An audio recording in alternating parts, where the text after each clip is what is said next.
The 1980s were responsible for a lot of great sounding, well-produced albums, and I'm going to recommend 15 of them for you here today.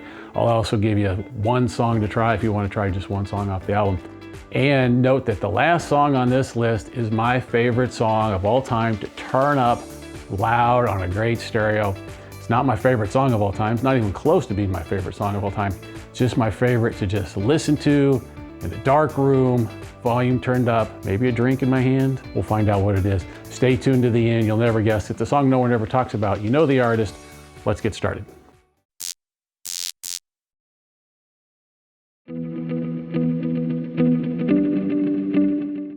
Thriller, Michael Jackson. Yeah, it's the best-selling album of all time. And yeah, they sold so many, they don't even know how many they sold. They're like, somewhere between 70 and 100 million albums. How can you not nail it down closer than 30 million albums?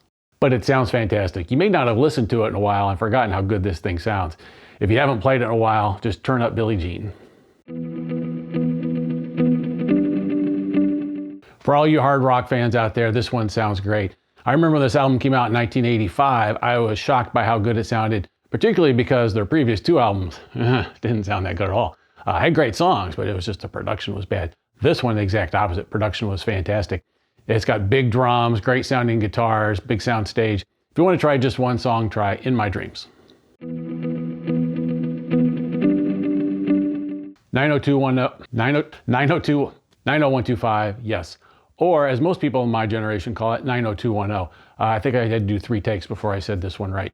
It's a great album with great vocals and big guitars. If you want to try just one song, try Owner of a Lonely Heart. That opening guitar riff will convince you.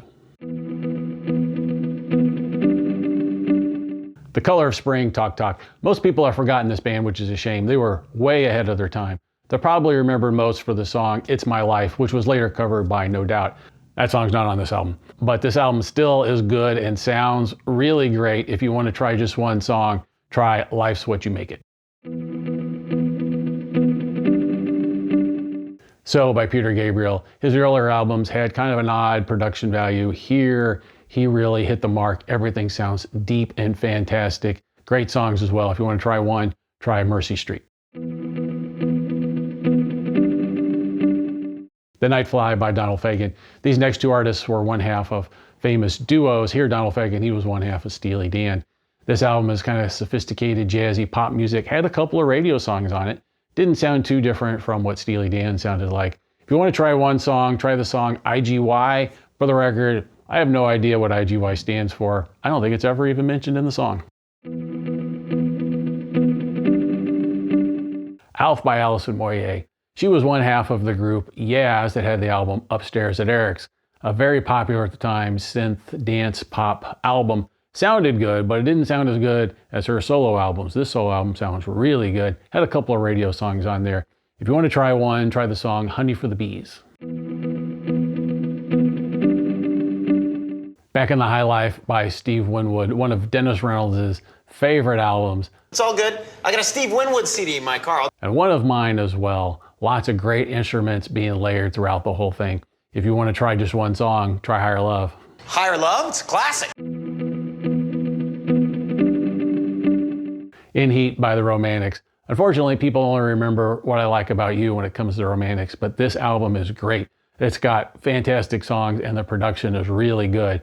What they've done here is they've managed to keep all the guitars, bass, and percussion all separated in their own space sonically, and you can hear them individually. I love that about albums. If you want to try just one song, try Talking in Your Sleep. Power Windows by Rush. Rush fans are not going to like this one at all because no Rush fan is ever going to tell you that Power Windows is their favorite album. And trust me, every Rush fan has in order a list of how they've ranked every album. But this is not a list of favorite or best. It is a list of best sounding. And Power Windows, in my opinion, is one of their best sounding albums. Most people will try to tell you that Moving Pictures is their best album and has really good sound. I'm not taking anything away from that. But compare the drums on Moving Pictures to the drums on Power Windows, and I think you'll see that the drums on Power Windows just sound better for whatever reason. And for that, I'm going to put it on this list. So if you want to try just one song, try Big Money.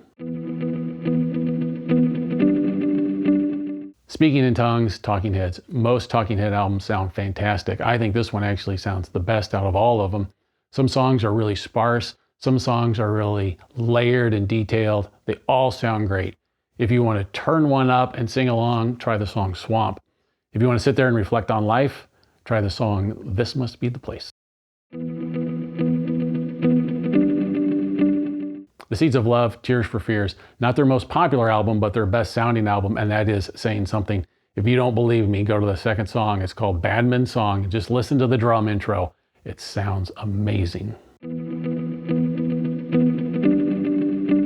Long After Dark, Tom Petty and the Heartbreakers. This was a difficult choice because all Tom Petty albums sound really good. So which one of his 1980s albums sounds the best? I don't know. I think I picked this one because it's just louder than the rest of them. But hey, if you want to try one song, try You Got Lucky. Synchronicity by The Police, a huge album loaded with hits. One hit so big, Every Breath You Take, that on Spotify as of November of 2025, that song has been streamed 3 billion times. That is crazy. Now that's not my favorite song on this album. It's not even close. As a matter of fact, the song you need to listen to on this album is technically not on the album. It's only on the CD and the cassette, and that song is Murder by Numbers. It sounds amazing. It is my favorite Police song of all time and was put on their last album as an afterthought.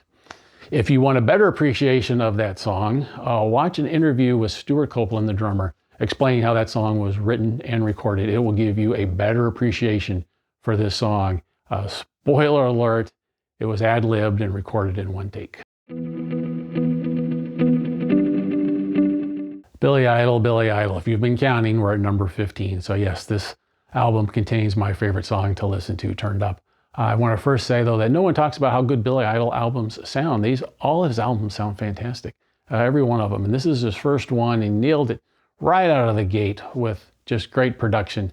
Now, the song is It's So Cruel. And if you just heard this song in a regular stereo in passing, you wouldn't think much of it.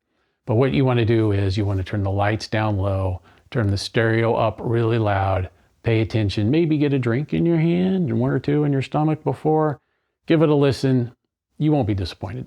So that was 15 great sounding albums from the 1980s in under 8 minutes. Thanks for watching. Please subscribe and we'll see you next time.